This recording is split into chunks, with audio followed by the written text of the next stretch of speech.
You're looking good, and it feels good to be with you today. Hello, I'm Kendall Bryan Hunter, and I'm author of this book, Consider My Servant Job. See, it has a Santa hat on it. Christmas is coming up. Here's what the book looks like. Consider My Servant Job. Get the light off of it. And this is Come Follow Me, Get to the Point, where I always show up. I always come prepared. We never take roll. And I always get to the point. It's bring your own refreshments. It's Santa hat, coffee. Yeah, it's getting colder. You're going to need these. So today's theme is a ruined people, a solemn witness. So we're hitting the Book of Ether proper. So the had sort of the introductory parts to it, and then we're getting to the main part, the middle portion, which isn't a pleasant book. It blurs by really quickly. It kind of reminds me of J.R. Tolkien's The Silmarillion, where you get these snippets, these snapshots, these quick summaries, and you move on. It's following a royal register or a chronicle of dates and names. It covers 28 generations, the Cliff Notes version of history. And it's condensed, abridged, reads like a blur, or kind of like a plane flight where you're flying over and just get a quick look. There's some computers acting up a little bit. And frequent touchdowns or a series of snapshots. Okay, this, let's go over here, hopping. It's condensed. Condensing is helpful because it helps you get to the point. But it's a little bit loose on the nuance and the details. So sometimes these appear like kind of stick figures, quick summaries, and we don't get the whole breadth of a person's life. Patterns. You have the fatal fissure. In political science, you have Duverger's law, Duverger's law, and it holds that in political system with single-member districts and plurality voting system, as in the U.S., two main parties tend to emerge. In this case, votes for minor parties can be potentially regarded as splitting votes away from the most similar majority party. In contrast, systems with proportional representation usually have more representation of minor parties in governments. So what that means is that certain political systems tend to be bifurcated. Like in the United States, it's Democrats and Republicans. It's been mostly like, it's not like in European countries where you have parliaments in proportional seating, or in Italy where you have all these minor parties where you get coalitions formed. And it tends to be more of a stable system, but you get some comparative advantages, and you also get some copycatting. So it's an interesting system we have in the United States, and you see this with the Jaredites. It's always, in the Nephites, it's Nephites, Lamanites. In Israel, it was tribe of Israel and Judah. You get this splitting like that, and for some reason, it's just a human nature issue. You see it with Nikes and Adidas, Coke and Pepsi, Microsoft versus Apple, Star Trek versus Star Wars. But there's a danger in these divisions. Christ versus Lucifer, sacred covenants versus secret combinations, prophets versus people, family antagonisms, father versus child, brother versus brother, husband versus wife, charity versus pride, faith versus flesh, grace versus works, compassion versus mammon, heavenly city versus earthly acquisitions. So you get the bifurcation. The other one is you get the zigzag effect, which we saw earlier in the Old Testament in the Book of Kings and Chronicles. Good king, bad king, good king, bad king, bad king, good king, good king, bad king, bad king, bad king, good king. It's a zigzag effect. And also we have this in the United States. For the most part of our history, you'd have these presidential dynasties of one party. There's a time in American history called the Era of Good Feelings, where there's just one party ruling. There's the Democrats, Democrat-Republican, and then the Civil War came in, and you had Republicans consistently being in the presidency until the Great Depression. Then you had Democrats controlling things until the end of World War II, and then there's just been a zigzag effect. And we just saw this recently with our election, where, like during my lifetime, with Nixon, and then Ford, Carter, Reagan, Bush, Clinton, Bush, Obama, Trump, Biden, Trump. The zigzag effect. You're seeing it in the Book of Mormon. You're seeing it in our country. Where I can dig this up.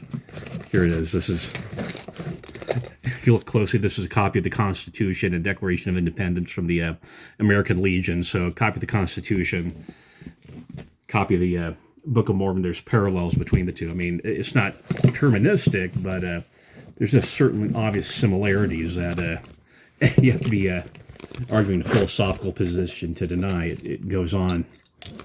So sorry, I have to adjust some things. Like I said, this is low budget. I don't want to make this silly. I've been watching some clips of Nemo, the incorrect name of the church, Nemo the Mormon, where it's personal apostasy, performance art, it's theater, it's merchandising, and that just really bugs me. It gets in the way.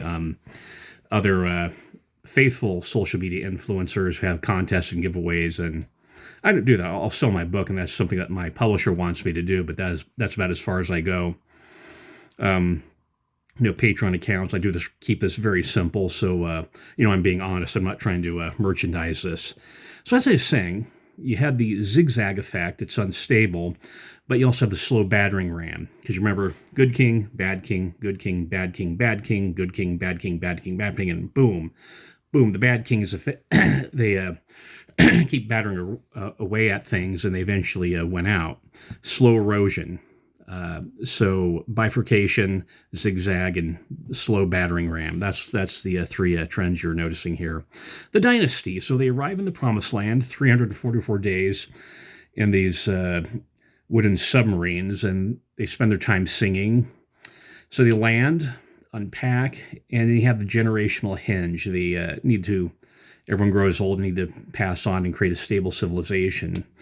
So Jared wants a king, and his brother tends to be the more spiritual person, which is interesting because presumably that Jared would be the older brother, his younger brother would be the spiritual leader, kind of like with Nephi, Laman, Lemuel, and the brother of Jared says, no, this leads to captivity, and they want to coerce his children, Pagog, and you see how kingships lead to captivity.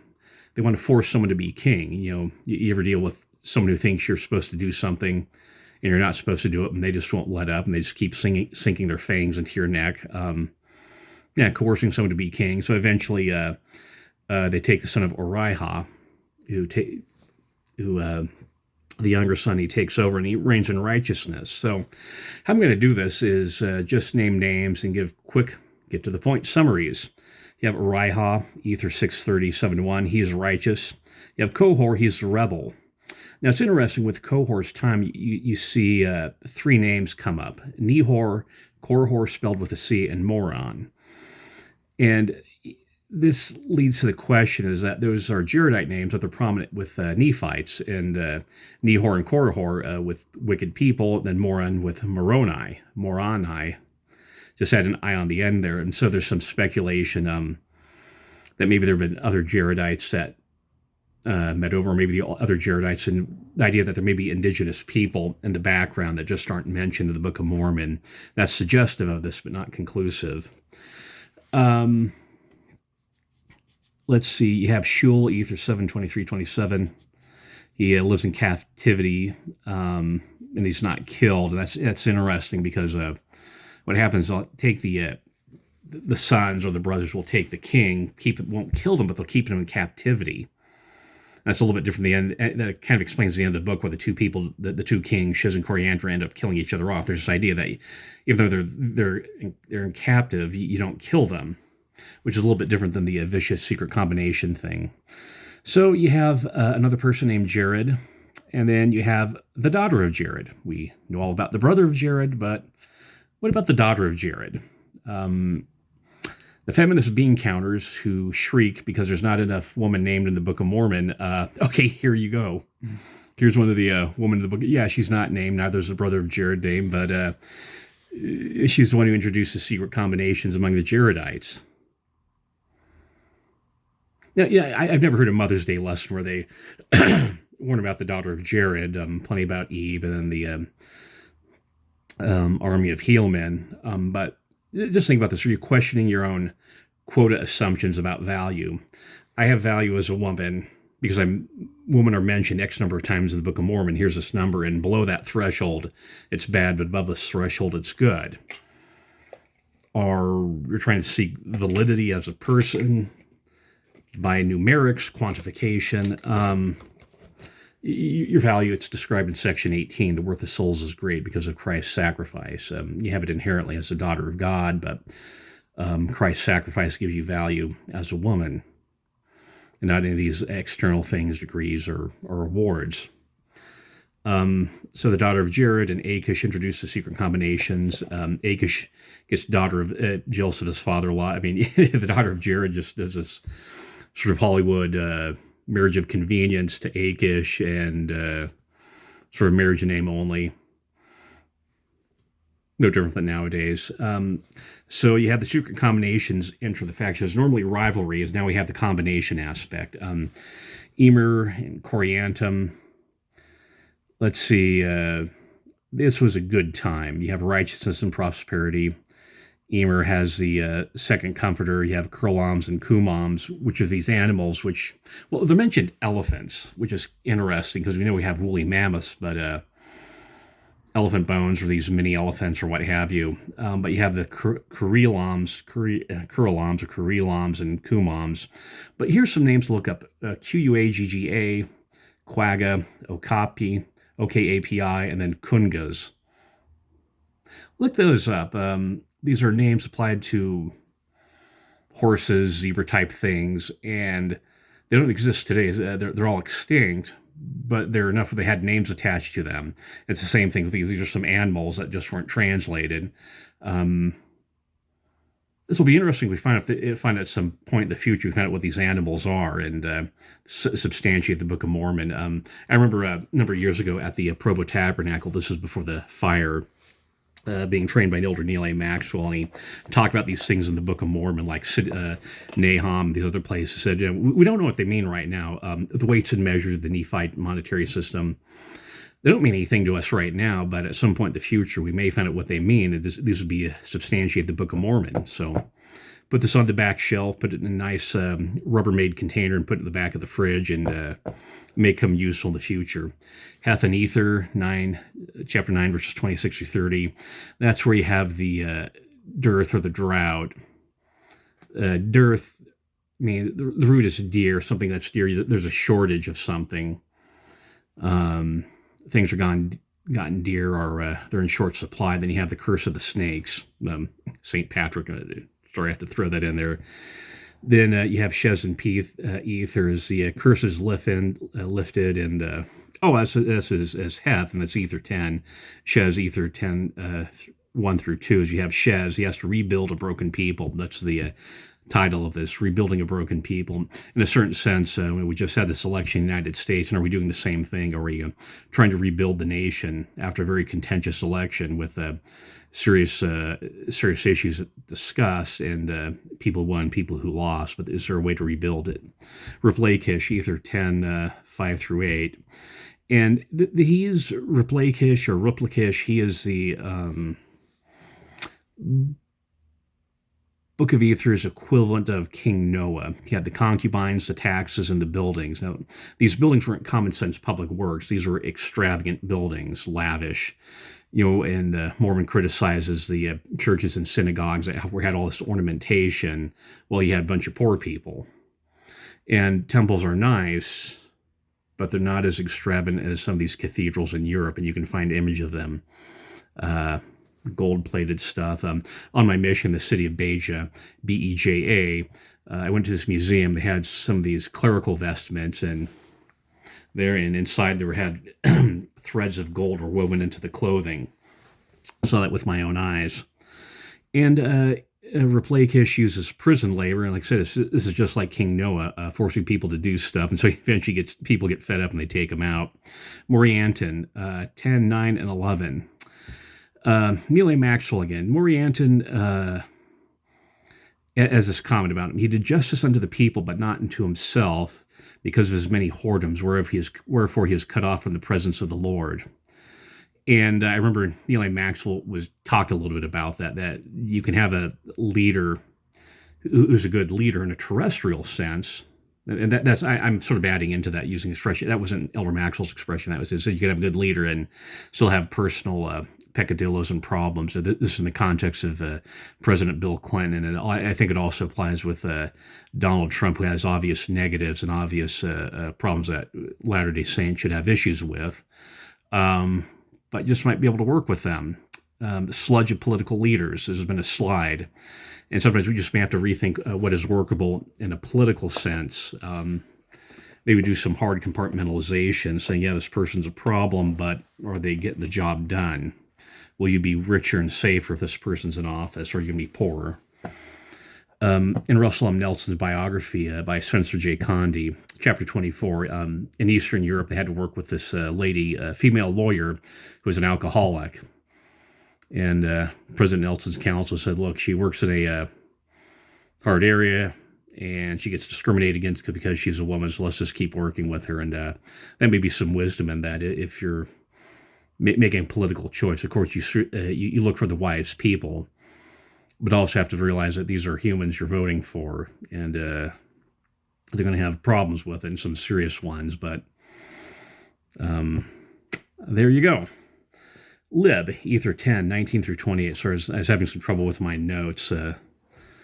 Like I said, I'm doing this really on as shoestring as possible, because I want I'm being honest with you. I'm not making money off this. I'm not having contests or guest cruises in the Caribbean to South America. Just me, you, and the truth. That's a good motto. Me, you, and the truth. So, in Lib, the serpent plague gets lifted. So he's their St. Patrick. And you also have a resurgence of industry. They mention the mining. Now, this raises a question about environmentalism in the church, and sadly, we just tend to parrot the ideas of a political party. But there's a letter that Joseph Smith wrote to Emma Smith, and he was in New York City at the time. The date stated October 13th, 1832, and you can find this on the Joseph Smith papers. And this is how Joseph Smith begins the letter. He says, and remember, this is New York City in 1832. It's not, the megalopolis, New York type thing. He said in the letter, "This day I've been walking through the most splendid part of the city of New York. The buildings are truly great and wonderful to the astonishing of every beholder. And the language of my heart is this: can the great God of all earth, maker of all things magnificent and splendid, be displeased with man for all these great inventions sought out by them? My answer is no. It cannot be, seeing these works are calculated to make men comfortable, wise, and happy." And that's an interesting, is that this is, of course, with the mining, I've been to Bingham copper mine, I think, twice, and you understand it leaves a large cavity and gash in the ground, but that stuff can be reclaimed especially if you look at the battlefields of World War I, World War II. Eventually that land will be healed over the decades, and in the process, we've had a higher standard of living. It's the situation where the environmental activist who has a private jet type of thing. It's like, well, yeah, you're talking good talk, but what's this private jet about? The Industrial Revolution was not bad; it was just mismanaged, and we're managing industrialization better. Think about the rare earth elements in your cell phone, the lithium, in your electric car. So no fossil fuels, no petroleum, but you use lithium. And when those cars catch on fire, they're impossible to put out. What they have to do is, if you have an electric car fire, you just have to keep on hosing them down. Over at Tesla, they have these swimming pools. If a car catches on fire, they push the car into a swimming pool to put it out.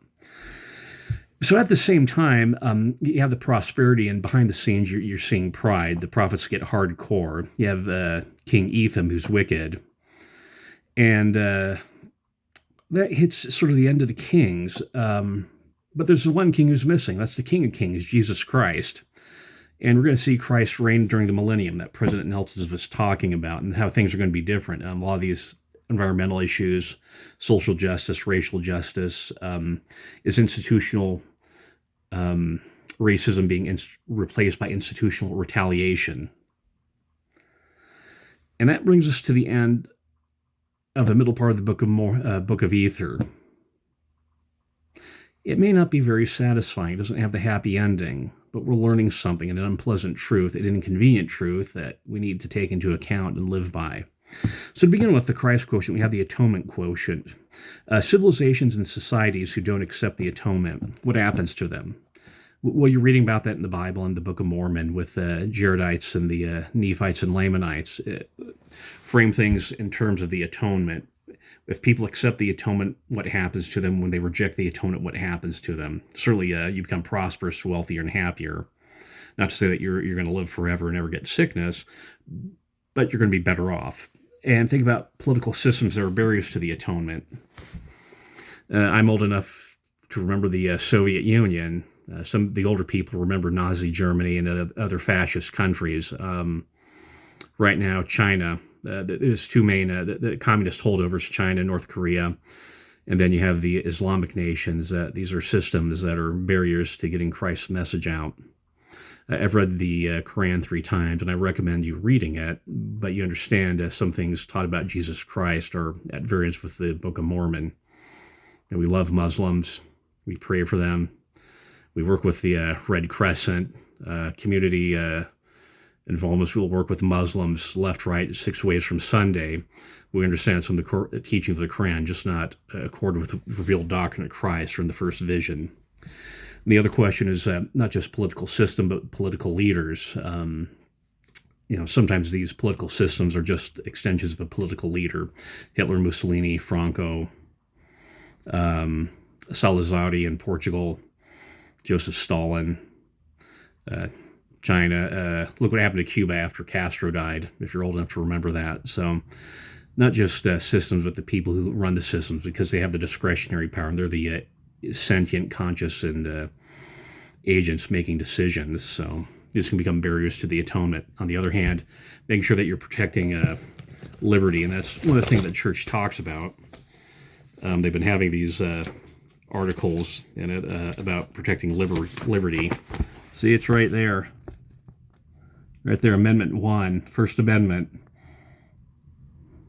Right there, make sure that we're protecting it, that you're voting for people that will protect us in our liberty, and that we allow liberty the other way. Fairness for all. That's not a slogan. That's a way of life. So people and patterns in our day. So I'm not going to name names. I've talked too much about political systems, but think about the patterns of the bifurcation, the battering ram, and the zigzag that goes on with the Jaredites. And then you think about the cycle of kings, where you get this zigzag and you lose stability. That affects the tax code. But we're here focusing on Jesus Christ right now, how the political system affects our testimony. And the election is over. What are your Christ-like responses to the election? I've had to block a mission companion, a lifelong friend, and then a roommate because they got toxic. So this is over the Brent Kavanaugh hearings a number of years ago with Trump's first administration. I had another friend who I haven't had to block, and I sent a couple days after the election, I sent him an email, just said, hey, how you doing? And my intent is he hasn't responded, but if he responds, I'll say, not say anything, just say, thank you for sharing. It's good to know how you're doing. I'm here for you. I still care about you. And also there are the areas of agreement. Earlier we talked about infant baptism, but certainly we'll work with Catholics in order to feed people, because infant baptism isn't an issue. Like this lawyer President Nelson had to work with, she was an alcoholic, but she got the job done, so we worked with them. It's not celestial, but it is terrestrial, and sometimes terrestrial is doable. So the solution to the Jaredite problem, the problems in our day, that's Jesus Christ. And as always, Jesus Christ, that's the point.